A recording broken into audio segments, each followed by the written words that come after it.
All right, our top three overall in the 250 class. Joey Savatgy taking the win today. 7-1, crazy finish. Zach Osborne in second. Dylan Ferrandis rounding out your podium in third. We'll start off with Joey. Joey, 7-1 for the overall today. When you were out there in that second moto, was that something that you thought was possible, taking the overall victory? No, honestly, not a chance. When I crossed the finish line, I thought, maybe if I could be on the podium, with a 7-1, like that's somewhat realistic. I thought I'd be happy with that. We had a crash in the first moto, and 7-1, man, it doesn't win. It doesn't win often, I should say, and I would have been stoked to be on the box. And, as everything worked out and the cards were dealt, we were able to walk away with the win. But I wouldn't expect that to happen again. Now, Zach, in the first moto, I believe you were basically in dead last off the bat, coming back to fourth. In the second moto, rounding in 8th place on the first lap.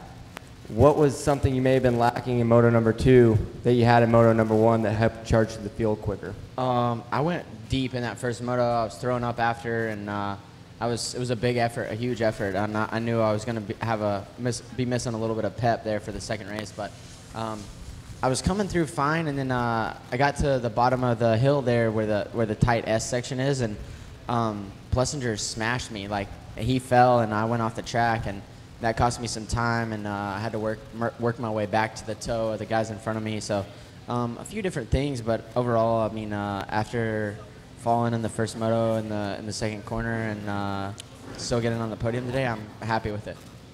Great ride in second place, Dylan Ferrandis.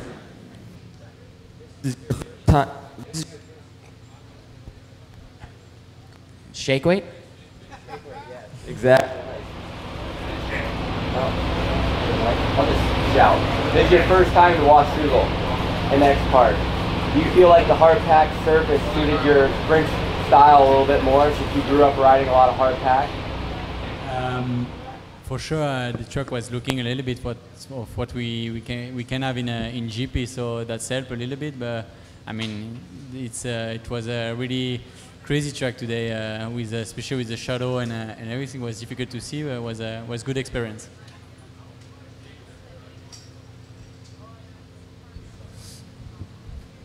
All right. Anybody else got any questions?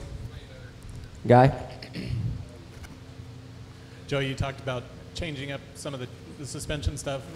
What end are you guys working on? What were you trying to achieve? I mean, honestly, a little bit of everything. Nothing too crazy, or nothing too specific, I should say. I'd say front and rear. But I think obviously we've definitely made improvements. There's always room for more improvements, but I'd like to think that we're in a way better spot now than obviously we were those last couple of weeks, and the testing is so far paid off. So we're going to stick to it, and like I said last week, ride it a little bit more, and then try to figure out the areas where it's not where I want it to be, and then we'll attack that and try to make it even better than what it is now. For all three of you guys, we've had as wide a range of conditions over the last couple of weeks as you can get. Talk about that a little bit. Trying to keep the consistency and keep the results high also. Yeah, I mean, this weekend thankfully wasn't like it was 2 years ago when it was pouring down rain, because this place in the mud is a disaster. But we had the rain Southwick late in moto, and then we went to, where was it, Millville. Millville was muddy in the morning, had a lot of rain. Track ended up being, I thought, really good and was a little spongy, but all in all was good. And then you come to complete opposite here. We come to Washougal, and it's really hard packed, a lot of blue groove, and the shadows are terrible here. So I think it's from one extreme to the other, and if you can adapt quick, I think that helps, and get it going early in practice is, I think, a big momentum. For me, this type of track, like hard and fast, not a lot of bumps, is something that I have kind of struggled with in the past, but today was pretty good. I mean, I definitely prefer the way it was last weekend in Millville, or just deep rutted tracks in general. But I mean, like you said, we've had an array of conditions all year. I mean, some of the tracks that should have been really rough haven't been rough, and some of the tracks that shouldn't have been that bad have been super bad. So it was nice to have, you know, just some decent weather here today and pretty good track. For sure, yeah, the track was totally different this weekend from what we have all the season, and was like they say, if you can adapt quick, that's the key for that kind of condition, and every weekend that's the key because the day goes so fast. I mean, for me, that's the most thing that I'm struggling with is to adapt really quick and to figure out the track in only 2 times 50 minutes during the practice. Scott Yarjo, Moto Now blog. This question's for Zach. With Alex Martin not racing today, you have a pretty comfortable lead in the point standing. Is that in your mind at all? Like, especially the first moto when you're down.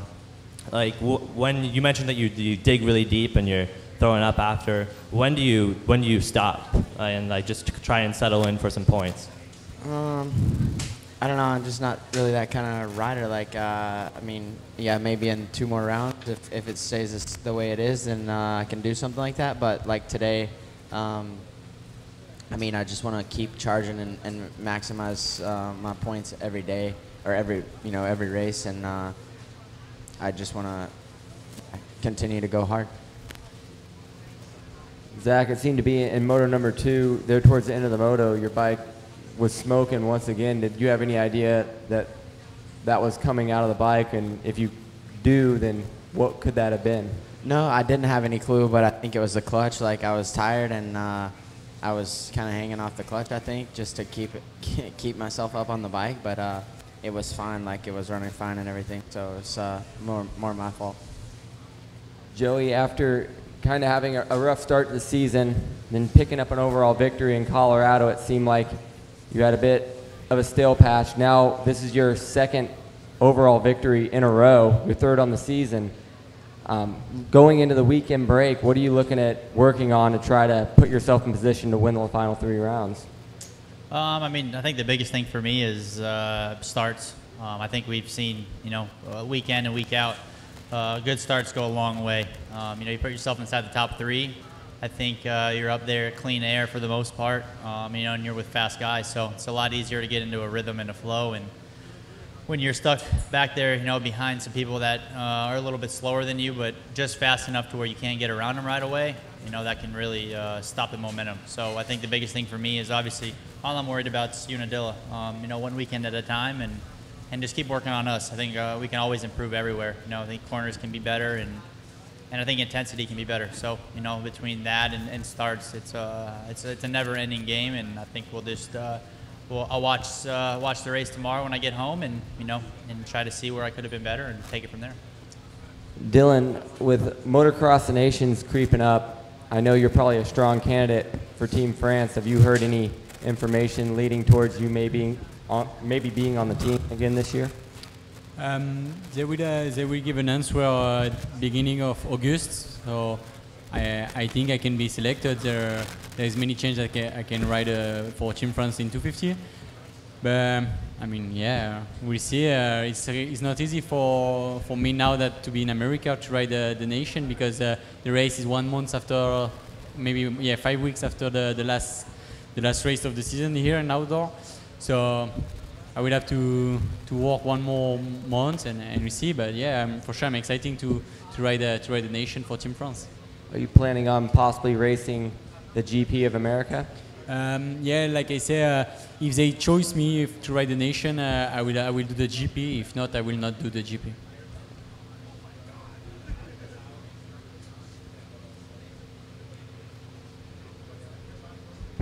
Well, all right, guys, we'll cut it short this weekend, but have a good weekend off, and we'll see you guys at Unadilla. Sounds good.